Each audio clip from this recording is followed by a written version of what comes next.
Hey everybody, welcome back to Owl Creek. I'm Cody. I'm out here today with the rabbits, and if you've seen the last few videos, you know that we have some new baby goats. We have 4 as of today, whenever I'm recording this. And I've got 3 of my silver fox does, well, 2 silver fox and 1 New Zealand cross mix back there, that are all due to kindle here in just a few days. So today I'm gonna clean up this hutch just a little bit. It's not warm enough to really spray it all out and everything like I want to. It's still middle of February right now. So I'm just going to take my little shovel that I use and clean everything off that I can as much as I can without stressing out the girls too much. And I want to work on this water system. I've had an issue with it that I will tell you about later, which is why you see that I have these water jugs up here. So I'm going to get to work on this, get to cleaning this first. Trying to stress these girls as little as possible right now. Just don't want to cause any issues with their babies. And I've got Zay Zay out here to help. Hi, puppy. Hi, girl. She's out here helping me today. This is the shovel that I use. If I remember right, it's called like a line trench shovel, something like that. So the back side of the hutch is always the nastiest. All that I do, if you can see here right now, whenever it's so cold out, is I just kind of stick the shovel up in there and pull everything down.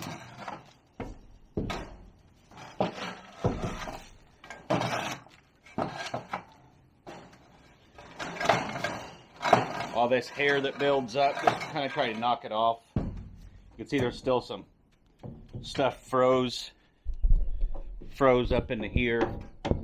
So it's cold out.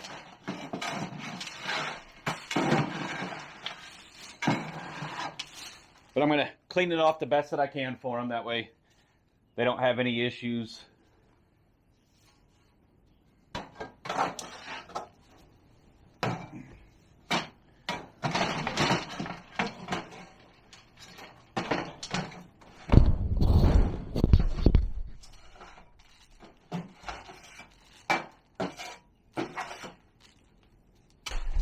And then once it gets a little bit closer to gardening season, my plan is to scoop up all of that mess right there that these rabbits give us. That is great for the garden. Just some good old rabbit manure. It doesn't have to age for a year like chicken manure or anything else does. So this can go directly on the garden.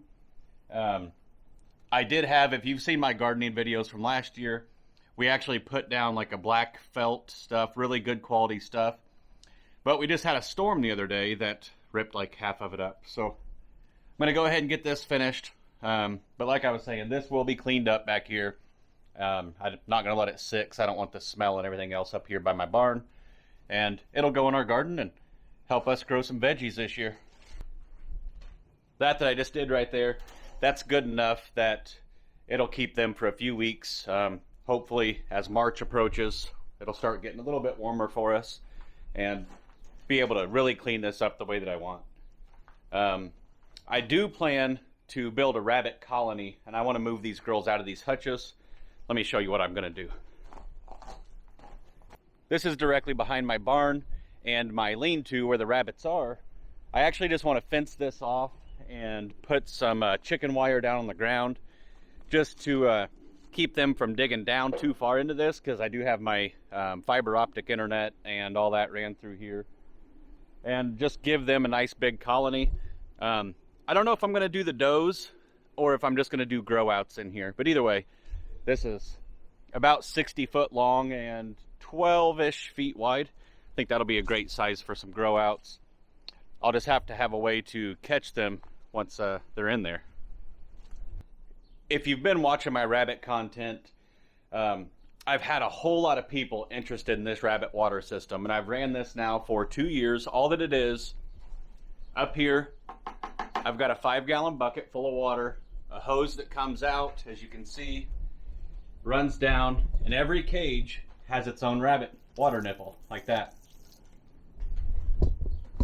Inside that bucket, for wintertime purposes, there's a pump, and below it is a heater. It's actually sitting on a kitchen plate right now. Just a little heater to heat the water inside that bucket once it gets down below freezing. But here lately, some nipples, as you can see, like this one right here, doesn't flow like this one right here. And I've been burning through a whole lot of pumps on my water system. So what I'm going to do is actually, I'm going to remove this piping because I found some like black sludgy algae, I'm guessing, inside my water bucket one day. And it was, you know, like a long wormy looking thing. So I'm assuming that it's building up now inside of some of these lines, and I want to try to get that cleaned out. Now, this is the first time I've ever had an issue like this on my water system. So I don't know if maybe every year I should start changing these out.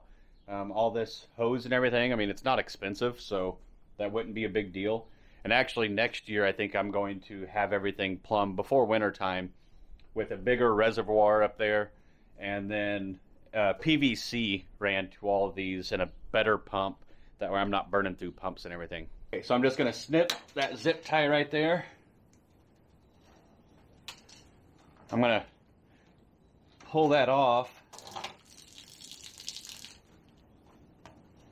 Yeah, so let me bring my camera in here.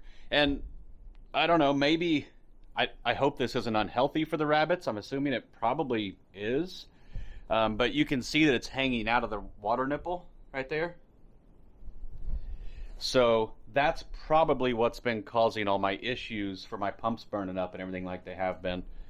So either way, I'm going to keep working through this water system, get this back in line, especially with these babies. I don't want to, with the babies on the way, I don't want to risk any of these does not having the water that they need. Okay, there. So as you can see right there, it's flowing a lot better now. I'll get a zip tie just to keep that tubing back on that water nipple. And I've had a lot of people ask about these water nipples as well. They are from rabbitnipples.com. Google that. No, I don't have any sort of affiliation with them, but you can Google that and get whatever you need for that. And the hosing right here, I just got all this from local hardware store. Also, these little rubber tees, right, or metal tees right in there. Those also just came from a hardware store. So this is nothing real special at all. For the bucket, I just drilled a hole, siliconed it, and ran my pipe through it. So nothing much, nothing to it at all. Just gonna keep working through this water system. You can see this one's the same exact way.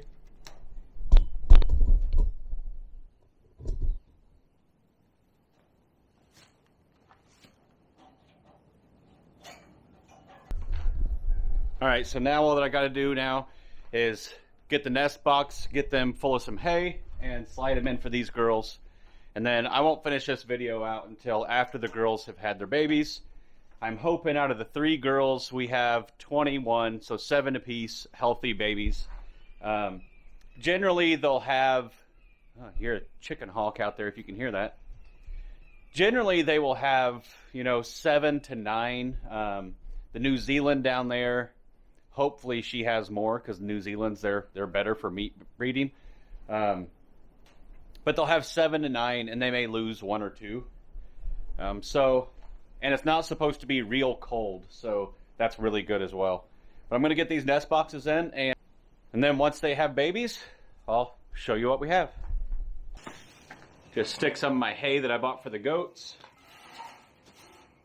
down inside the nest box. The moms will move it around. They'll put a bunch of fur and stuff in there with it and build the nest that they think is best for their babies.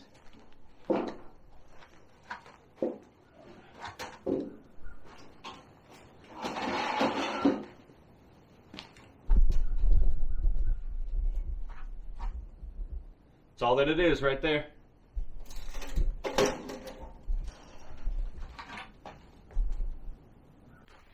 All right, so our mamas finally had their babies. I know I told you I was going to update you and let you see those pretty much you know, after they came out, but it's actually been a few weeks now, so our babies are just jumping out of the nest box, and Dayton is going to tell you about those.